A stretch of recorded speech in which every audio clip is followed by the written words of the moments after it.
The moment she said it, the world seemed to pause. I was sitting across from a woman I barely knew at a small outdoor cafe, nervously stirring my coffee and pretending to listen to her talk about travel and marketing jobs. My palms were sweaty, my heart was distracted, and my mind was somewhere else entirely. Blind dates were never my thing, but after months of loneliness, I had finally let my coworkers convince me to try one. Then I heard a voice behind me, a voice I had known for years. Warm, familiar, impossible to ignore. My goodness, Rowan. My stomach dropped. When I turned around, standing just a few feet away was Celine Hartwell, my best friend's mom. The woman who had known me since I was a shy 15-year-old kid sneaking into her kitchen after school for sandwiches and homework help. But this time she wasn't looking at me like a kid anymore. She was smiling, in a way I had never seen before. And then she said something that shattered every expectation I had about that afternoon. Why haven't you ever tried asking me out? Before we dive into this unforgettable story, take a moment to like, comment, share, and subscribe to Midnight Tales if you believe in kindness and second chances. Your support helps keep stories like this alive. I wish I could say I handled that moment with confidence. I didn't. I froze. My blind date awkwardly looked between us, confused, while Celine stood there with her arms loosely folded, her expression playful but her eyes strangely sincere. The breeze moved gently through the cafe's patio, rustling the umbrellas and carrying the smell of roasted coffee beans through the air, but all I could hear was the pounding of my own heartbeat. Celine Hartwell had always been the kind of woman people noticed.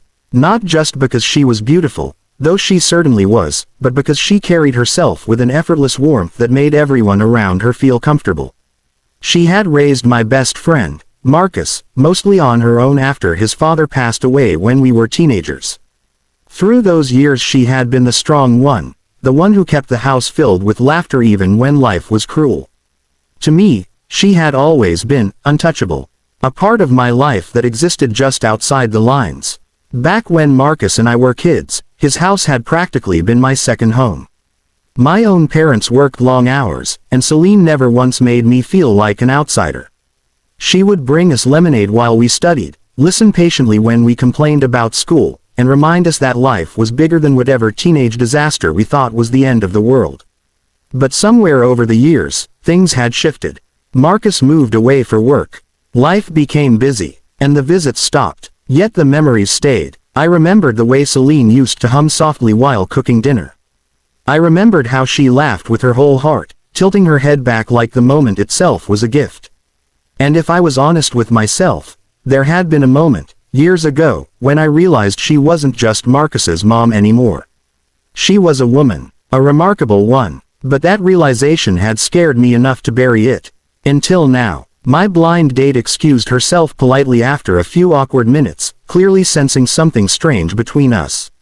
I watched her leave with relief and embarrassment tangled together in my chest. When I finally looked back at Celine, she was still smiling, though now it seemed softer, almost vulnerable. We decided to walk. The cafe sat at the edge of a quiet countryside road lined with tall oak trees, their leaves whispering in the afternoon sun. The air smelled like fresh grass and distant rain. For a while we walked in silence, our footsteps crunching lightly on the gravel path. Celine was the first to speak. She told me she had been dropping off supplies for a local community project when she saw me sitting there. At first she almost didn't recognize me. The awkward boy she remembered had grown into someone older, someone quieter, someone carrying more weight in his eyes. Then she admitted something unexpected. She had been wondering about me for a long time. After Marcus moved abroad, she had occasionally asked about me. She knew I had struggled after college, jumping between jobs and trying to figure out what kind of life I wanted. She also knew something else, something I hadn't realized was so obvious. I had always been kind. Not the loud, attention-seeking kind of kindness that demands praise. Just the quiet kind that shows up when people need it.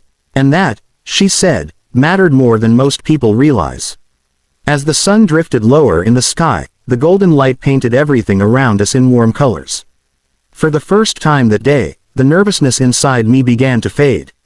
Talking with Celine felt strangely natural, like returning to a place I had forgotten I belonged. But there was still one question I couldn't ignore. Why had she said that? Why ask why I never asked her out? Celine stopped walking when we reached a small wooden bridge overlooking a narrow creek. She rested her hands on the railing and looked out at the slow-moving water. Then she told me the truth. Loneliness doesn't disappear just because you learn to hide it. After Marcus moved away and life settled into quiet routines, her house had started to feel empty.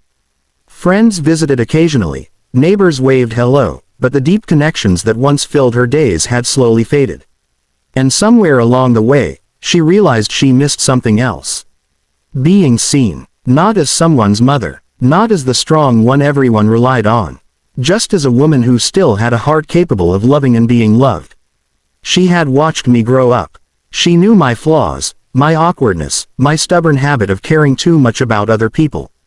And strangely enough, that made her trust me more than most. The realization hit me slowly. All those years I had kept my distance out of respect, thinking my feelings would be inappropriate or foolish. But life had quietly rewritten the rules while I wasn't paying attention. Sometimes the person we believe is out of reach is simply waiting for us to notice they're standing right beside us. The evening air turned cooler as we walked back toward the cafe. Lights flickered on along the patio, glowing softly against the darkening sky. And for the first time in years, I felt something that had been missing from my life. Hope. Months later, Marcus would laugh when we finally told him the story.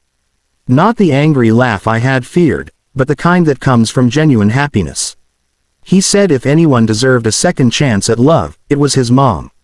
And maybe, me too. Life doesn't always follow the paths we imagine when we're young. Sometimes the most meaningful connections appear in places we never expected, hidden quietly inside the relationships that shaped us. And sometimes, all it takes is one brave moment to ask the question we were always too afraid to say out loud. Before the story ends, I have a special request. Comment the word, second chance, if you believe life sometimes brings people together at the exact moment they need each other most. If this story touched your heart even a little, please like, share, and engage with the video. Your support helps Midnight Tales continue bringing emotional stories like this to life for people all around the world. Because sometimes love doesn't arrive in grand dramatic ways. Sometimes it simply waits, patiently, until we finally notice it standing right behind us. Heart.